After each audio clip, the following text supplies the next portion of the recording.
Motivasi dan Kepemimpinan, dosen pengampu Bapak Hendra Saputra, SE MSI. Anggota tim kelompok 3, Angel Wahyuni, Carla Angelia Limbong Barana, Nur Anissa As'ad, Asrianti Wulandari, Nur Fadila, Filsa Dwi Atiko. Latar belakang. Seiring dengan perkembangan pesat dalam dunia bisnis dan organisasi, paradigma manajemen sumber daya manusia semakin melibatkan perhatian terhadap faktor-faktor psikologis yang mempengaruhi kinerja individu dan kelompok. Salah satu elemen kunci dalam konteks ini adalah pemahaman mendalam tentang motivasi dan kepemimpinan. Sebagai dua elemen yang tidak dapat dipisahkan, motivasi dan kepemimpinan memainkan peran utama dalam membentuk budaya kerja, meningkatkan produktivitas, dan menciptakan lingkungan kerja yang positif. Definisi motivasi. Motivasi dapat didefinisikan sebagai kekuatan internal yang mendorong individu untuk bertindak atau berperilaku dalam cara tertentu.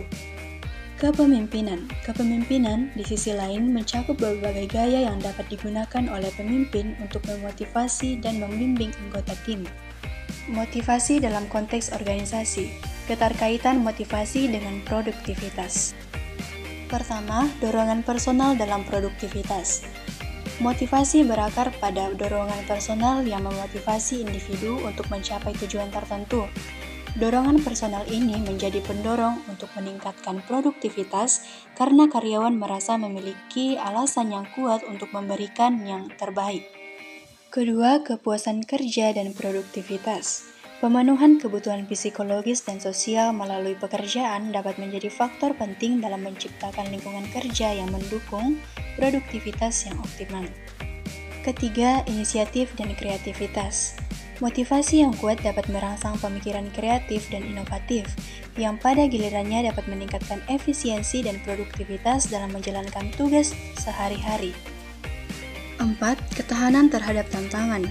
Karyawan melihat hambatan sebagai peluang untuk tumbuh dan berkembang. Dengan demikian, motivasi yang tinggi dapat mengubah persepsi terhadap kesulitan menjadi peluang, membantu menjaga produktivitas di tengah-tengah perubahan dan ketidakpastian. Kelima, pengaruh terhadap komitmen dan loyalitas. Tingkat komitmen yang tinggi dapat memperkuat keterlibatan karyawan yang pada akhirnya meningkatkan produktivitas.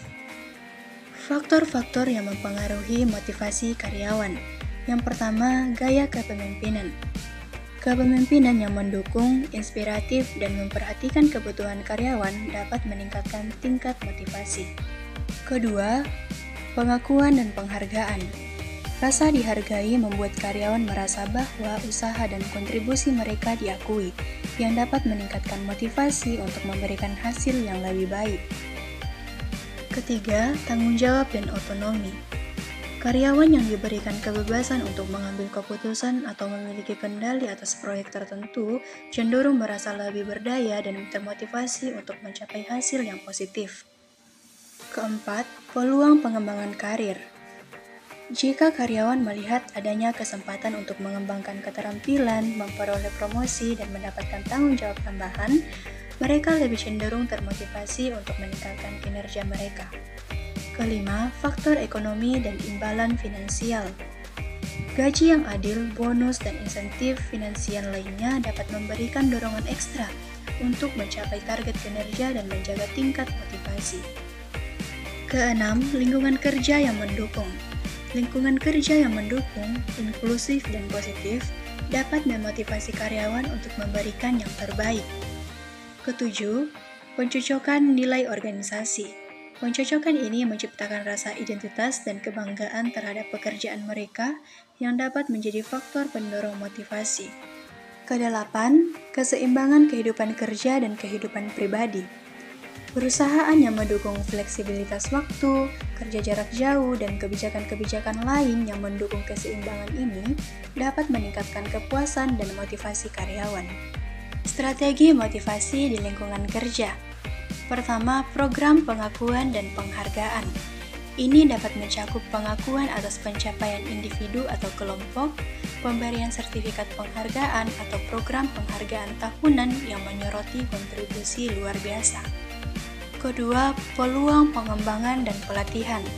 Program pengembangan karir, kursus pelatihan, atau mentoring dapat memberikan karyawan harapan untuk pertumbuhan dan kemajuan karir, memacu motivasi mereka.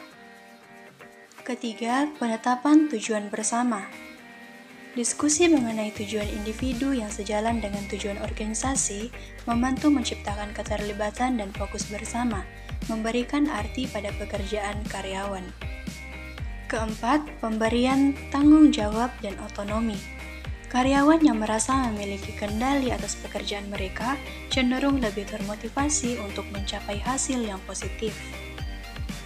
Kelima, program kesejahteraan karyawan. Menerapkan program kesejahteraan karyawan seperti program kesehatan, dukungan keseimbangan kerja dan kehidupan, atau program konseling dapat meningkatkan motivasi dan kesejahteraan psikologis. Karyawan yang merasa dirawat dengan baik cenderung lebih berdedikasi terhadap pekerjaan mereka. Keenam, fleksibilitas waktu dan tempat kerja. Memberikan opsi fleksibilitas dalam waktu kerja atau kebijakan kerja jarak jauh dapat memberikan karyawan kebebasan untuk mengelola waktu mereka sendiri. Ini dapat meningkatkan keseimbangan kehidupan kerja dan kehidupan pribadi, serta meningkatkan motivasi. Ketujuh, pendekatan kreatif dalam pemberian insentif. Ini bisa termasuk kompetisi internal, program reward yang terpersonalisasi, atau penghargaan non-finansial seperti kesempatan untuk memimpin proyek strategis. Kedelapan, komunikasi terbuka dan keterlibatan karyawan. Menciptakan budaya komunikasi terbuka dan memberikan ruang bagi karyawan untuk menyampaikan ide, masukan, atau kekhawatiran mereka dapat meningkatkan keterlibatan dan motivasi. Kesembilan, keteladanan pemimpin. Kejujuran, keadilan, dan integritas dalam kepemimpinan menciptakan lingkungan di mana karyawan merasa termotivasi untuk mengikuti contoh positif. Kesepuluh, keterlibatan dalam pengambilan keputusan. Melibatkan karyawan dalam proses pengambilan keputusan yang mempengaruhi pekerjaan mereka dapat memberikan rasa kepemilikan dan meningkatkan motivasi. Ini menciptakan ikatan antara individu dan keputusan yang diambil oleh organisasi. Kepemimpinan yang efektif. Gaya kepemimpinan yang berhasil. Pertama, kepemimpinan transformasional.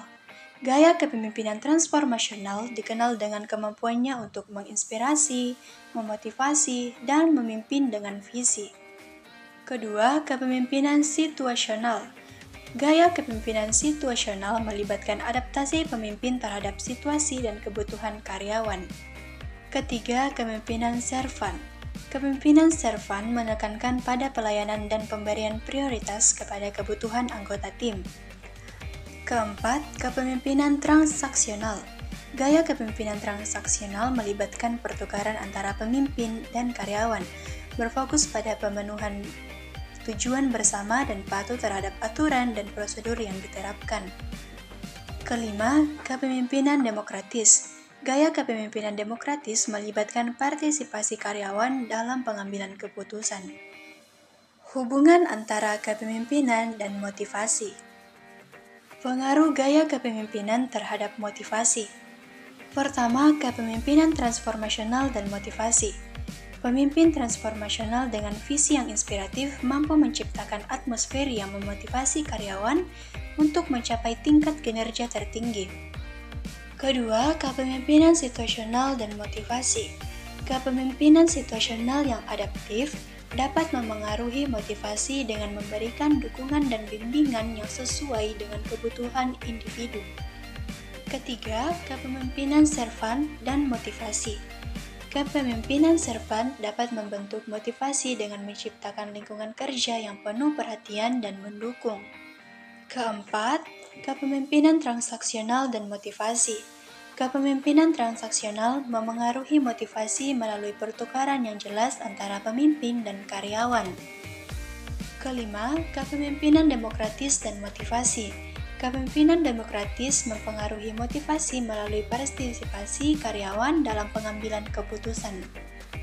Kesimpulan, dengan memahami kompleksitas interaksi antara motivasi dan kepemimpinan, organisasi dapat merancang strategi holistik yang menciptakan lingkungan di mana karyawan merasa terinspirasi untuk memberikan kontribusi maksimal mereka. Kesimpulan ini menggarisbawahi pentingnya pendekatan berimbang yang memperhatikan kebutuhan psikologis dan profesional karyawan untuk meraih keberhasilan jangka panjang.